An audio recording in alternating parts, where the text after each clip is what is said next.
আসসালামু আলাইকুম আমার প্রিয় বন্ধুরা, আপনারা কেমন আছেন? আলহামদুলিল্লাহ আমিও ভালো আছি।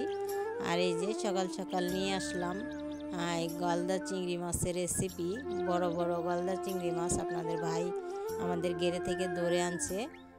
সেটা আর কি এই যে ভাজি করার জন্য লবণ আর একটু হলুদ মেখে আমি সরিষার তেল আর কড়াই চুলায় আগে দিয়ে দিয়েছিলাম। তারপরে আমি তেলটা গরম হয়ে গেছে, এখন চিংড়ি মাছগুলো আমি এখানে অ্যাড করে দিলাম ভাজি করার জন্য। হালকা করে ভেজে নিব বন্ধুরা, বেশি করে ভাজলে শক্ত হয়ে যায়, চিংড়ি মাছ খাওয়া যায় না, তো অল্প ভাজতে হয় চিংড়ি মাছ আর নিজেদের গেরের মাছ। এই যে আমি চুলোতে ওই কড়াইতে আমি সরিষার তেল দিয়ে দিয়েছি আর দিয়ে দিয়েছি কাঁচামরিচ বাটা আর রসুন আর পেঁয়াজ বাটা। অল্প পরিমাণে রসুন নিয়েছি আমি। আর এটা দেওয়ার পরে আমি হালকা করে একটু মশলাটা একটু ভেজে নিলাম, তারপরে একটু পানি দিয়ে দিব। এখন আমি যত মশলা আছে বাকি সেগুলা দিয়ে দিব বন্ধুরা একে একে। দেশ ও দেশের বাইরে থেকে এবং কি আমার নতুন বন্ধু পুরান বন্ধু সবাইকে আমার স্বাগতম। দিয়ে দিব ধনিয়া আর জিরার গুঁড়ো, হলুদের গুঁড়ো আর দিয়ে দিব স্বাদ মতন লবণ। বন্ধুরা আমার এই ভিডিওটা পুরাটা দেখবেন, ভিডিওটা বেশি বড় না ছোট। তো আমার মশলাটা কষানো হয়ে গেছে বন্ধুরা, এখন আমি মাছগুলো একটু করে কষিয়ে নিব বন্ধুরা।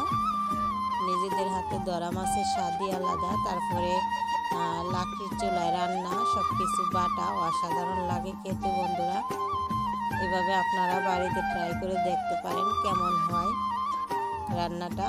হয়তো লাকড়ির চুলা অনেকের আছে অনেকের নেই, শহরে যারা থাকে তারা এই চুলা পাবে কোথায়? লাকড়ির চুলায় রান্না করলে তো ঘরে ধোয়া হয়, কালি হয়, তো আমাদের তো সে উপায় নাই। আমরা গ্রামের বাড়ি থাকি, সেটা দিয়েই আমাদের রান্না করা লাগে লাকড়ি দিয়ে, সেটাই আমরা খেতে খেতে অভ্যস্ত হয়ে গেছি। আর কোনো রকম অন্য কোনো গ্যাসের চুলা আমার ঘরে আছে অবশ্য, তো আমি বেশিরভাগ রান্না করি না গ্যাসের চুলায়, আমার ভালো লাগে না খেতে।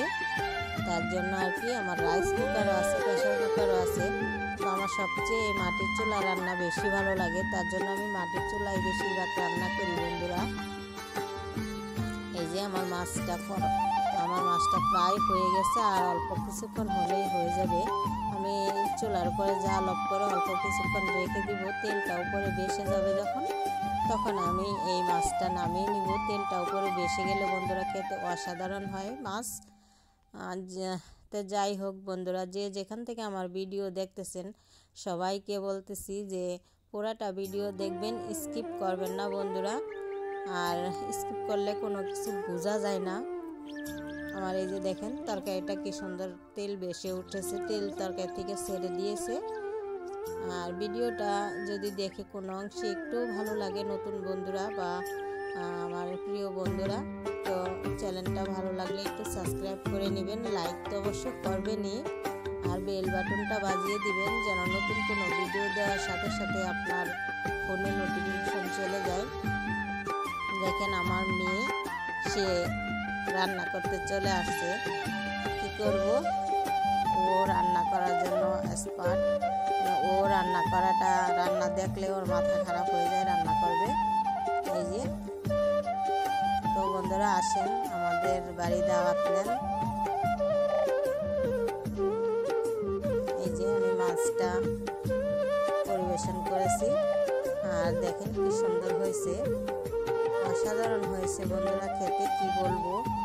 তবে যতই ভালো লাগুক কিন্তু ভৈরব নদীর মাছের মতন নয় বন্ধুরা।